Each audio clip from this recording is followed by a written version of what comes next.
Good morning, ladies and gentlemen. Welcome back to another video. I know it's been a little while since we've done a modification on the Mini. What we're doing today is fitting a POWERFLEX lower engine mount bush. So we've gone for the yellow, which is, I believe the yellow is in between the purple and the black. So black's all track day orientated, purple's like meant to be similar to OEM bushes, and yellow's like that sort of in between. So this is quite a simple job. All it is 3 bolts, and I'll put the torques in the description because I need to go back and recheck the torques. But what I'm going to do is I'm going to show you how to do this job. You don't need a hydraulic press or anything. All you're going to need is an E14 torque socket, a little breaker bar, a ratchet, and then a fresh Stanley blade, and then obviously the POWERFLEX bush. So for this job, what you're going to want to take the engine under tray off. You're obviously going to want the car on axle stands or up on the ramps, like I've got mine on the ramps. So as I was saying, this is it. You're gonna have to excuse the lighting a little bit. So there's one of the E14s. This is the bush we're changing here. As you can see, it's made of cheese. It's not very good. And then there is 2 E14 bolts. Oh god, the light's gone. And then there is one there, and then the other one there. So that's all it is to get this out. So I'm going to crack on and take that off now. So now I've got the mount off, I thought, why do this outside in the cold and the wind? Because it's absolutely horrible weather today in England. So I thought, let's bring it inside. So as I was saying, you need your Stanley blade. What you've got to remember, sticker goes down. So obviously that's where the engine mounts. So what you've got to remember, this hole is obviously off center. So if it was in the center, it wouldn't matter which way. But because it's off center, we need to remember this goes closest to the engine.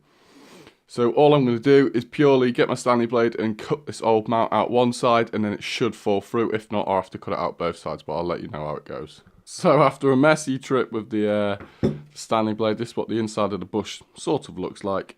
So you can see why it has a lot of flexible movement, because you've got all this part here to take up like some of the slacker drive, and obviously with it being quite malleable rubber, you can, well, I can't do it one-handed. But with it being quite malleable, you can, yeah, really feel some movement in there. So this is what the inside of it looks like. I'm just going to give this a quick clean out, and then I'll show you what the other bush looks like. So this is what the other bush looks like. It's totally solid. Is that going to focus? Yep. So it's totally solid. As you can see, it comes with one of these, like they're like additional. I don't even know what to say. They're additional, so if you take them out, you'll get a little bit of play, but if you keep them in, it'll be pretty rigid. My friend, he advised me not to keep them in straight away, but obviously, because I want it to be steady as I can, I'm going to keep it in. I'm not bothered about having engine vibration. This front bush, they don't do one for yet. I'm sure they're going to probably make one at some point, but because it's quite small and in there, it shouldn't have much movement, but this is the main one you need to do. So it comes with some assembly grease. It's simple. Put a bit of assembly grease on either side. Make sure you get that in the right way, and then literally just push it in. As you can see, it just sort of wants to go in anyway, like that. So I'm going to pop it all in now. Oh, and sorry, you also get the rod, which goes down the middle once you've got it all in. What the finished product looks like. So you got to remember, points to recap, that bit goes to the front. The sticker goes down when you reinstall it, and obviously the metal rod wants to be just, it doesn't protrude flush either side, as you can see, but it's pretty much bang on. So now I'm going to go and install it, and I'll put on the screen what the torques are meant to be. So we're back in. So as I was saying, that bolt up there, that one, and where are we? 1, 2, they both need to go to 100 Newton meters. That is 100 Newton meters.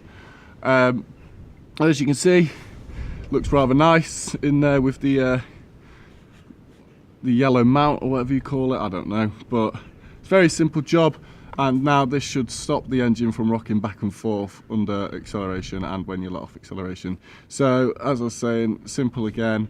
Chuck the what's it called, the engine under tray back on, get your car back on the floor, happy days.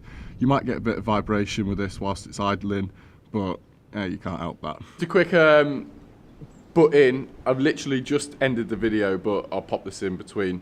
I've just took the car for a drive, and my God, it is unreal. I don't even know how to explain it to you, because you used to be able to let your foot off the clutch slowly and you could feel the engine like jerking back and forwards, but now you get a slight vibration. You can actually feel the clutch do what it's meant to do.